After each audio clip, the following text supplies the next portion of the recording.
Nous sommes arrivés donc Yud Zayin de Me'ila Daf Yud Zayin pour le vendredi 5 Tishri. 5 Tishri. Et nous sommes à la deuxième ligne, nouvelle Mishnah Matitin. La Mishnah dit Dam Hasheres Vehabasar Meslafin Zehamze. Le sang d'un reptile plus la viande du reptile, tous les deux s'associent. Donc on sait que, par exemple, les reptiles, ça transmet la pureté par un volume de karadasha, on a déjà vu comme le volume d'une graine de lentilles. Donc s'il y a un petit bout de sang et un petit bout de chair, ensemble, ça fait la graine de lentilles, alors ça transmet l'impureté. Klal Amar Rabbi Yoshua. Rabbi Yoshua nous a enseigné un principe, le suivant. Kol shetomato vesheoro shavin mestarfin. Si la toma, c'est-à-dire la durée et l'intensité de la toma qui est transmise, ainsi que le sheor, le volume donc de la chose qui transmet la toma, ils sont les mêmes, donc dans deux éléments différents, alors ils s'associent. Comme on a dit maintenant, par exemple, prenez le cadavre d'un cheval ou le cadavre d'un animal ou autre chose, comme ils ont la même impureté de un jour et c'est kazaïd pour transmettre l'impureté, alors dans ces cas-là, ils s'associent entre eux. Maintenant, si la tom'a est la même, mais le shi'or n'est pas le même. Par exemple, le sheres, le reptile, et le nevela, cadavre d'un animal, tous les deux ont la même touma, un jour. Par contre, le volume de touma, il est différent. Pour le reptile, c'est Adasha, on a dit, c'est la lentille, et pour la nevela, c'est kazaïd, c'est comme le volume d'une olive. Du coup, ils ne s'associent pas. Ou encore, shi'oro velo tom'ato. Si le shi'or, il est le même, mais la tom'a n'est pas la même. Exemple, si tu prends un nevela d'un homme, enfin, un homme mort, et une nevela d'un animal, le cadavre d'un animal, il a, ainsi que l'homme, ils ont le même volume kazaïd. Par contre, la conséquence, pour l'homme, c'est 7 jours d'impureté, alors que pour l'animal, c'est un jour. Du coup, ils ne s'associent pas. Enfin, lo shi'oro velo l'automato velo shi'oro en mesafin, ça c'est encore pire. Donc, mets sheres, tu prends un mort, c'est kazaïd en volume, et c'est 7 jours d'impureté. Le sheres, c'est comme le volume d'une lentille, donc le volume n'est pas le même, et un jour, la durée de l'impureté n'est pas la même, du coup, donc, en mesafin, voilà ce que nous enseigne Rabbi Yoshua. Voilà, Amar Rav Hanin, Amar Rav Ze'ira, il a dit Rav Hanin au nom de Rav Ze'ira, et il faut rajouter là-bas au mot Ubo. Ça veut dire quoi? Quand on a dit, la première Mishnah, on a dit le sang et la chair s'associent, c'est quand ils viennent du même reptile. C'est-à-dire, c'est pas un bout de sang d'un reptile et la chair d'un autre reptile. C'est le même reptile, un bout de sang et un bout de chair, ça fait Radasha. C'est ce qu'il a dit Rav Hanin au nom de Rav Ze'ira, donc, pour qu'ils s'associent. Pechen Amar Rabbi Yosef, et c'est ce qu'il a dit Rabbi Yosef à Rabbi Hanina. Viens la Gemara, elle pose une question. La Gemara dit, c'est marqué dans la Torah, Hateme'in. C'est marqué, voici ceux qui sont impurs. Et Haramim explique pourquoi il y a marqué Hateme'in. Mais la Med, Shehen Mesafin, c'est pour te dire qu'ils s'associent tous là-bas. Donc la Torah généralise à propos de tous ce qu'elle a donc enseigné auparavant. C'est-à-dire, les Afelo Sheres Vesheres, Sheres Vedam, Ben Meshem Echad, Ben Meshem Shemot. Donc tu vois bien que les Haramim ont dit que, en vérité, l'association, ça peut se faire entre deux reptiles différents, et même reptiles, la chair et le sang, qui soient du même ou qui soient de deux différents. Donc, il y a association. Question contre, Rav Hanin quand il a dit, seulement quand c'est du même reptile, le sang et la chair s'associent, mais si tu prends le sang d'un reptile et la chair d'un autre, ça ne s'associe pas. On voit ici que c'est objection. Amar Rabbi Yosef, vous avez dit, non, là, c'est pas une question. Kan bechulo, kan bemersato. Il dit, quand on a dit les deux s'associent, c'est quand on dit bechulo. C'est quoi bechulo? C'est-à-dire, ça provient d'un reptile entier. Quand il y a un reptile entier, là, tu as même deux reptiles différents. Quand ils sont entiers, les reptiles, là, ça s'associe. Mais bemersato, mais quand il y a un morceau de reptile, là, il n'y a pas d'association. Donc, il n'y a pas de question. C'est deux choses complètement différentes. Alors, on m'a dit, qui a dit qu'il y a une différence quand ça provient d'un reptile entier et quand ça provient d'un reptile qui est une partie seulement et pas entière, où tu as vu que c'est indifférent. Alors là, on répond. Mais Détania, c'est la Braïta qui dit comme ça. On parle là-bas, Nishpar ala ditzpa. C'est-à-dire, si nous, on sait que le sang d'un homme mort, ça transmet l'impureté comme la chair. Réveillite d'âme, ça transmet. Et dit maintenant, imaginons le sang d'un homme, Nishpar ala respa. Il s'est renversé par terre. Ve'aya mekomar ketafras. C'est-à-dire qu'il y avait une petite pente. Et ça veut dire que le sang, il n'est pas resté comme ça. Il a coulé un petit peu. Donc ça fait une petite traînée de sang, on va dire comme ça. Alors, Haramid, c'est marqué la Braïta dit comme ça. Si un homme, il s'est penché, mais sur une partie seulement, par exemple, si le sang est fait 20 cm, lui, il s'est penché, il s'est mis au-dessus, mais seulement 10 cm, parce qu'il n'y a pas d'éveil, il n'y a pas le volume requis pour transmettre la touma. Il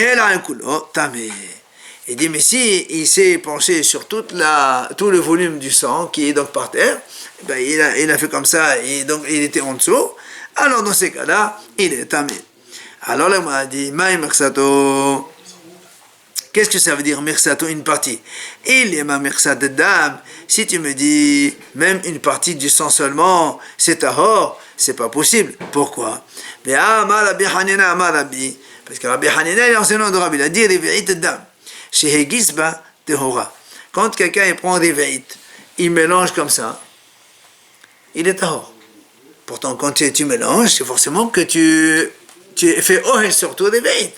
Et pourtant, il y a marqué tahor. Alors pourquoi tu as dit tout à l'heure quand c'est une partie oui et quand c'est total. Ohel, c'est la personne qui est kadosh. Oui, non, ohel, c'est un monsieur qui fait tente. Oui, c'est ça. Pas kadosh, un monsieur. Oui, normalement, quand tu es au-dessus d'un. Si tu as un morceau de cadavre par terre et tu baisses la tête, ta tête elle est au-dessus, ça y est, c'est tombé. Comme le. Tu fais ohel, toi-même tu fais tente. Hein, sans contact, rien du tout. Ouais. Et donc, tu vois bien que là-bas est marqué, même si tu mélanges tout, et donc si tu fais ohel sur tout, il est tahor. Et la lave shmamina kan bicholo kan bimasato shmamina. Donc, on est obligé de dire que la différence c'est quoi? C'est quoi le sang il vient d'un seul mort entier, soit le sang il vient d'une partie d'un mort. Dans ces cas-là, il y a une différence. Et c'est ce qu'on a dit nous maintenant. Quand il vient d'un entier, oui, il y a Touma. Et quand il vient d'une partie, alors dans ces cas-là, il n'y a pas Touma. Donc c'est ça conforte ce qu'on a dit nous, qu'il y a une différence entre les deux éléments.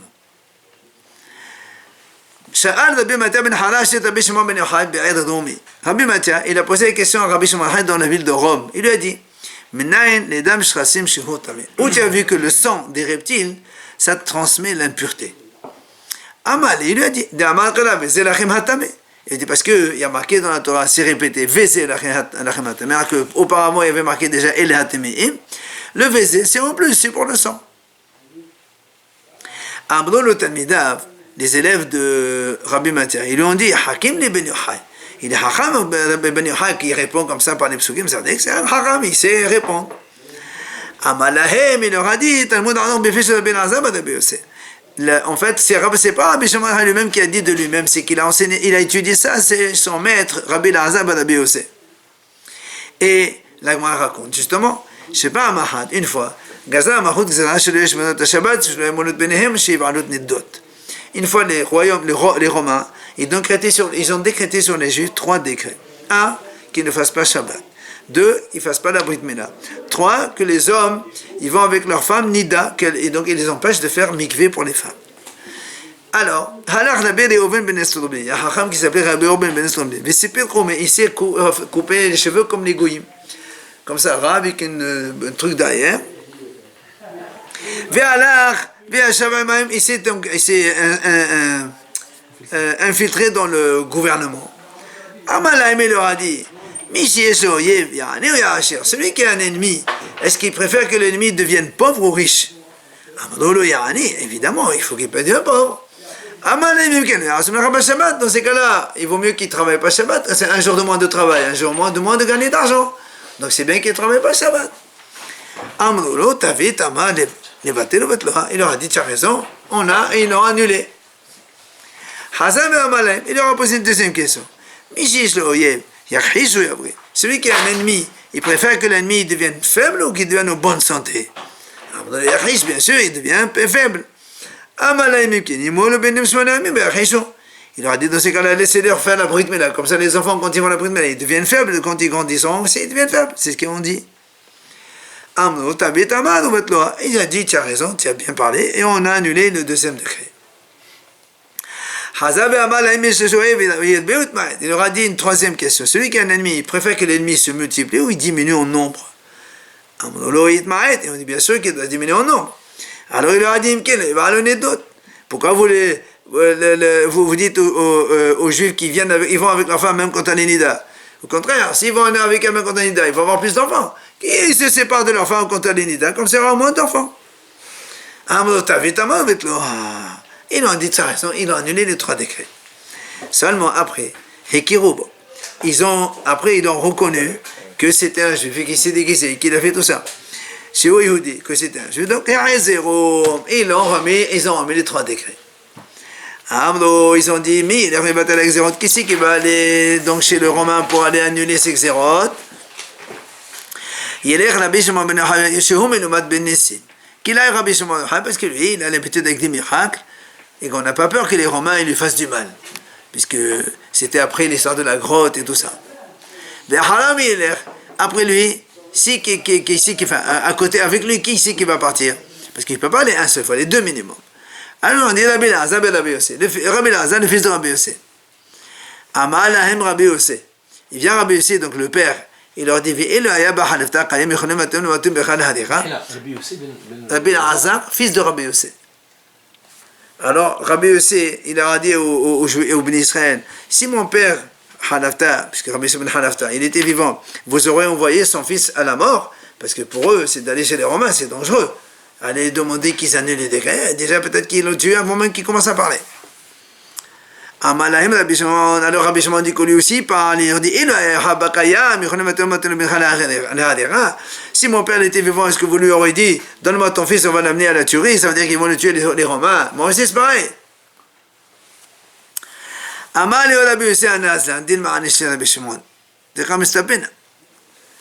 leur a dit Rabbi Yossi, vous savez quoi, je préfère moi aller avec Rabbi Shimon, pas mon fils. Pourquoi? Je préfère que dans la route, Rabbi Shimon, il peut le tuer. Et Rabbi Shimon, il s'est engagé de ne pas le punir, de ne pas punir Rabbi Elazar. J'ai pas compris là. Parce que il dit que Rabbi Elazar, il a l'habitude de répondre très vite. Et donc il avait peur qu'il réponde une halakha ou quelque chose comme ça devant Rabbi Shimon. Et Rabbi Shimon, il le punisse parce qu'il a montré l'halakha devant lui. Donc il avait peur de ça. Alors, Rabbi Shimon, il s'est engagé de dire voilà, je ne vais pas le punir. Malgré tout, il l'a quand même puni. Comment?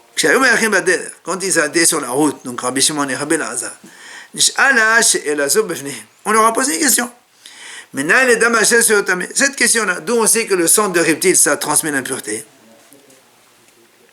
Rabbi Elazar, il a un petit peu tourné la bouche, il a fait semblant. Mais il a dit le passage qui s'est sorti trop vite de sa bouche. Le passage qu'on a cité tout à l'heure.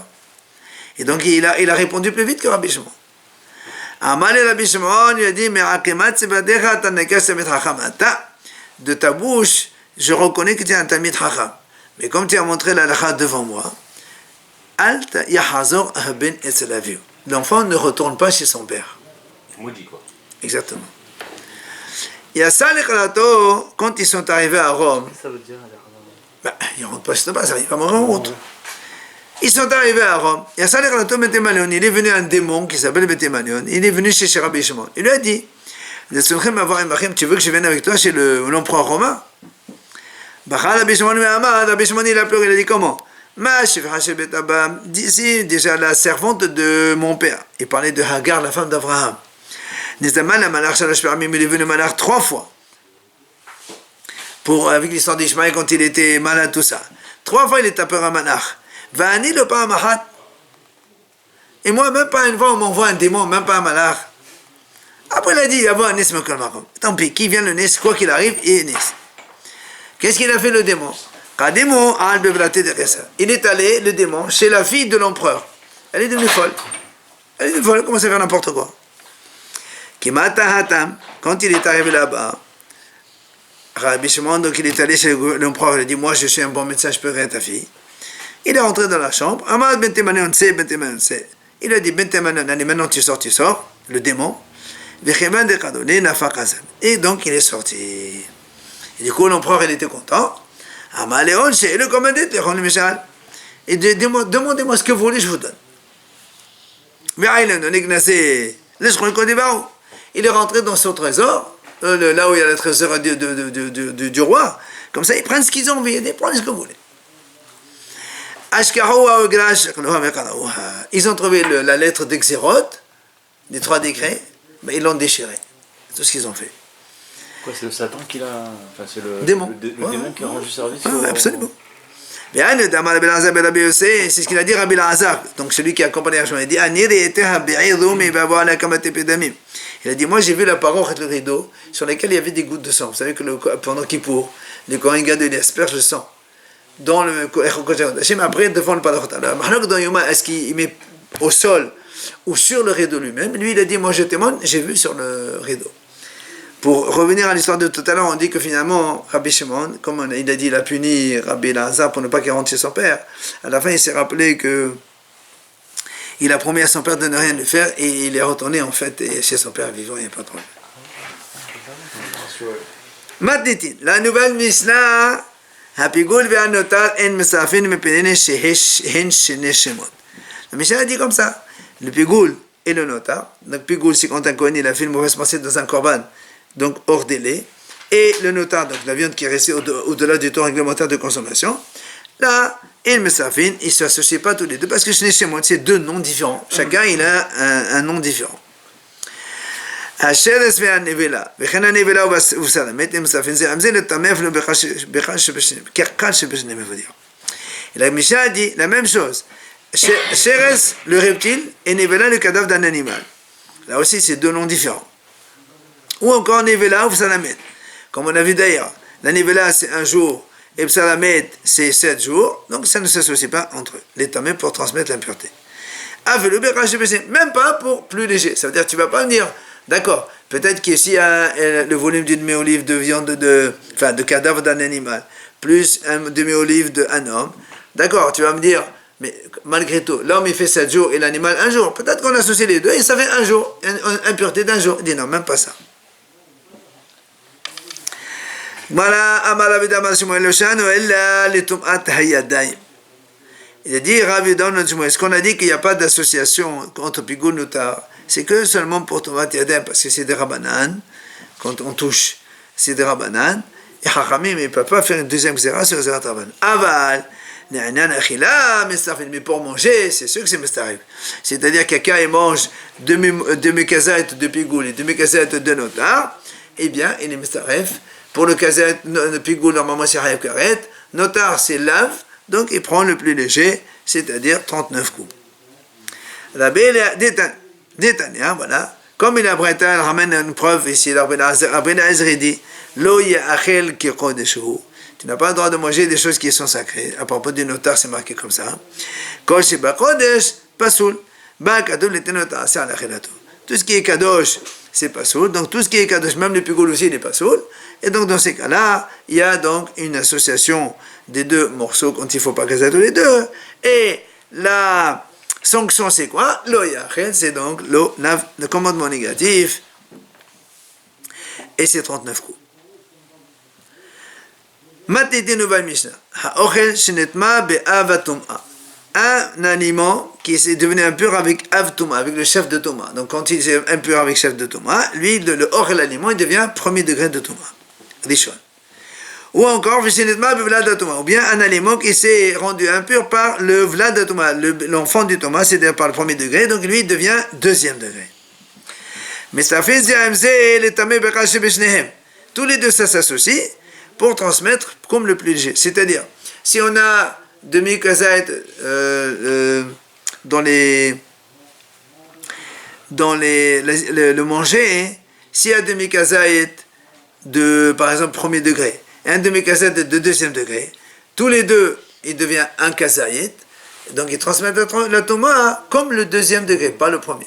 Ça veut dire, s'il touche Trouma, nous aussi que la Trouma, il n'y a que 3e degré, et la honte passe sous le Trouma, et on ne peut pas aller plus loin. Alors que si c'était le 1er degré, la Trouma devient 2e degré, et elle peut encore aller au 3e degré. C'est ça qu'il dit Bechachem.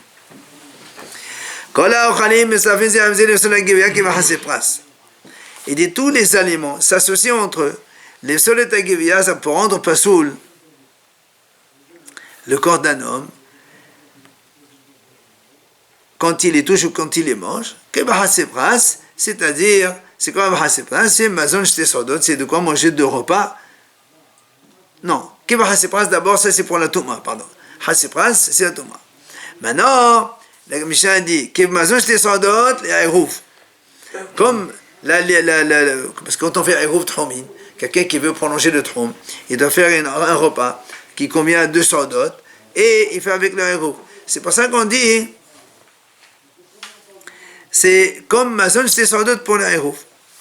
Nous aussi que pour transmettre l'impureté aux aliments, un aliment il doit faire minimum kabetza. Alors là aussi il s'associe entre eux kabetza.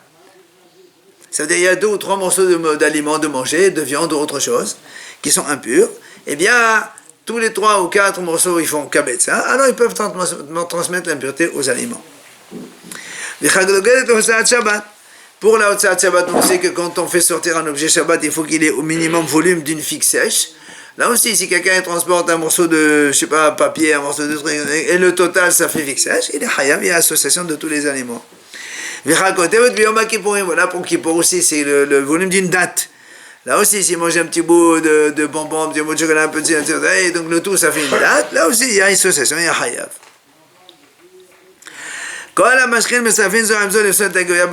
La même chose pour les boissons, les liquides donc qui s'associent entre eux quand il y a des vérites pour rendre tamé quelqu'un. Et pour Kippour, c'est mlologma, parce que le hayuv, dans le manger, Haramim ils ont dit kotevet, c'est volume d'une date. Mais dans le liquide, Haramim ils ont dit tout dépend de la personne. Pour qu'un homme il se réconforte, c'est le mlologma, c'est-à-dire la majorité de sa bouche quand elle est remplie, pas toute la bouche. En fait, quand on remplit un seul côté. Gmara Tania Rabbi Shimon Omer. Matin, il dit, je comprends pas, pourquoi tu as dit que un premier degré et un deuxième, tous les deux s'associent pour transmettre l'impureté. C'est bien quel degré? C'est le troisième, mais malgré tout, pourquoi s'associer le premier et le deuxième? C'est 2 choses différentes. Alors il répond, il dit, parce que mes pénéchefs, c'est des choses. Parce que le deuxième, il peut devenir premier. L'agma a dit comment? Où tu as vu que le deuxième il peut devenir premier? Alors ça c'est le contraire, c'est pas possible. Amar Rava, voilà comment il faut dire. Migaram la chine, lave des choses. En fait, ce qu'il faut dire c'est que, mais le deuxième lui-même il est venu d'où? Il est devenu le premier. Alors ça va, c'est pour ça que le premier et le deuxième s'associent. Ravashi Amar, Ravashi donnait une autre réponse. Il y a des choses parce que par rapport au troisième, que ce soit le premier ou le deuxième, c'est le même statut. Justement. Donc le premier, il va jusqu'au troisième. Et le deuxième, il va jusqu'au troisième. Donc ça ne change rien qu'il soit premier ou deuxième. Il peut aller jusqu'au troisième. Alors c'est pour ça qu'ils sont. Donc ils peuvent s'associer pour transmettre l'impureté. C'est pratiquement la même chose. Ok? Voilà. Ici, touche le